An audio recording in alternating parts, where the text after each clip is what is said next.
God-Man, the Word Made Flesh, by Dr. George W. Carey and Inez Eudora Perry. This book was copyrighted by God in the beginning and tells about the Word of God, without which not anything was made, dedicated to the God in thee, O woman, O man, for thou art God-Man. The revolutionary planet Uranus entered the zodiacal sign Pisces, the fishes, in January 1920. Uranus is from a Greek word meaning heaven. The hour has struck that opens the door for a new dispensation for man, and the standing prophecy proclaimed trumpet-tongued down through the ages is now being fulfilled. The old order is dying amidst its worshippers. God's loosened thunders shake the world. Across the lurid sky the warbirds scream, earth's millions die, fear and woe unutterable. The fires of purification are lighted. Into the cosmic melting pot has been cast hate, race prejudice, selfishness, and the devils of greed. The towers of superstition and tyranny are falling. The thrones and scepters of kings lie scattered and crushed along the highway of nations.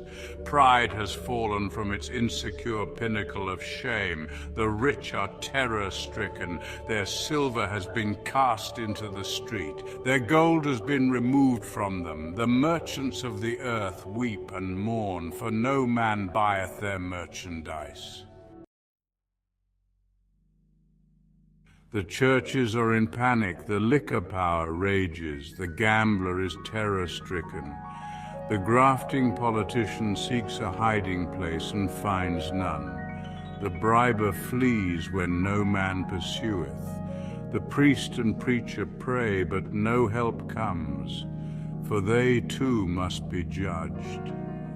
The harlot alone seems unafraid, because she's not a hypocrite, and has heard the words, "The harlots will enter the kingdom before you."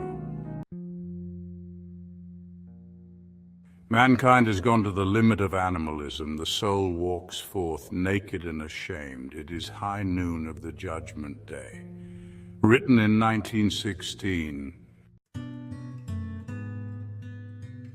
Redemption, the ultimate goal of humanity. Taoism, man consisting of a trinity of spirit, mind and body cometh forth from the eternal, and after putting off desire re-enters the glory of Tao. Brahmanism, man's inner self is one with the self of the universe, and to that universe and to that unity it must return in the fullness of time.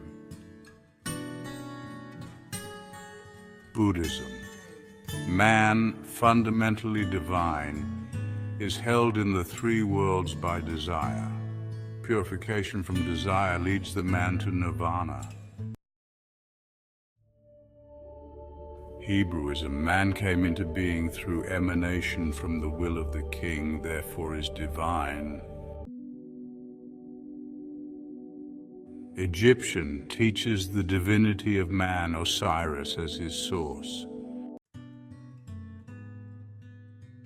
Zoroastrianism, man is a spark of the universal flame to be ultimately united with its source. Orphic teachings tell us man has in him potentially the sum and substance of the universe. In Christian belief, man made in the image of God, a body, soul, and spirit, a trinity, the kingdom at hand. Man is within one step of his ideal, the ultimate goal of his desires, that realm of freedom where he will no longer be subject to law, but being led by the Spirit, will realize that he himself is an operator and attribute of the law. Man is law in action. Will man now take the final step into complete liberty and become a god, or continue to eat of the husks of dual concept, and still cower beneath the lash of precedent and authority? There is no salvation or regeneration for man as long as he believes in vicarious atonement. The man who needs saving by that process is not worth the price. Recognition of eternal unity will save man from the idea that he needs saving, because it will reconcile him to his place and mission in the plan, the great necessity. It will reveal to him his true kinship to the causeless cause, the beginningless beginning, and he will know that he is an attribute of universal energy from which all forms, thoughts, motions, sounds, colors, and so-called good and evil proceed. In the full light of this wisdom, man will not search for personal saviors, nor quibble about the meaning of the words of men who died thousands of years ago. Jesus Christ, truth, life, forever preaches the sermon in the ear of man, Lo, I am with you now.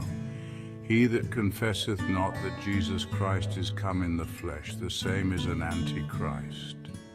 Only the spiritually blind look for the coming of truth or life, the Christ who is ever present, or for the coming of a kingdom which is already at hand. When ye pray for a thing, know that ye have it now. If we accept a certain statement uttered as an ultimatum by someone who lived in the dim past, we may be called upon to reconcile the utterance with another opinion, spoken or written by the same person, which seems to contradict previous statements in which we have placed our trust. These persons, being dead, cannot be asked for an explanation in regard to the seeming contradiction.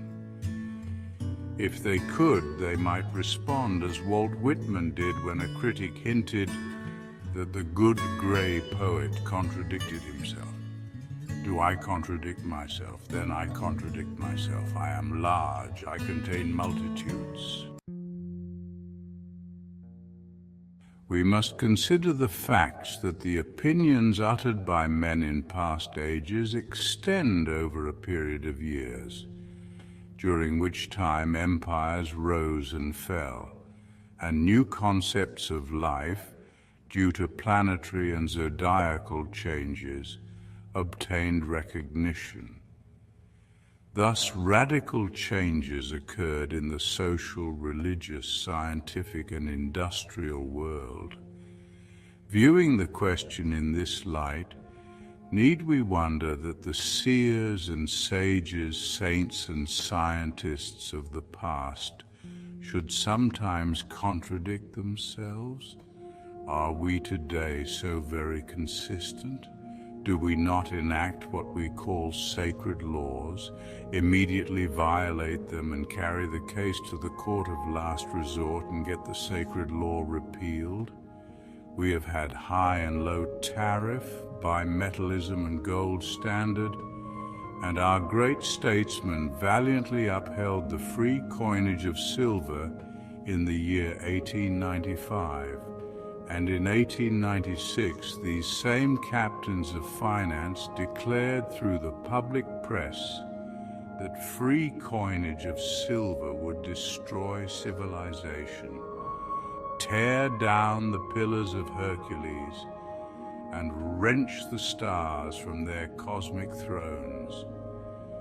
We have contradicted ourselves in our opinion of the Earth's shape, the distance to the sun, the origin and operation of electricity, the cause of light, the divisibility of elemental gases, the circulation of the blood, the reality of hell and the devil, and other subjects too numerous to mention. Then shall we forever wrangle over the contradictory statements of dead men who wrought in their day as best they might with the light and data at their command, with no thought that people in future ages would war to the death or live with hate in their hearts for their fellows who differ with them on baptism, the size of Noah's ark, or whether a prophet swallowed a fish or a fish swallowed a prophet. So much for the old world belief that the scriptures' writings are records of men and women and places, geographical, historical, etc. These wonderful statements are fables, parables, allegories, dealing with the chemical, physiological, anatomical, and astrological operations of the human body, fearfully and wonderfully made. Great are the symbols of being, but that which is symboled is greater. Vast the create and beheld, but vaster the inward creator. Richard Rioff.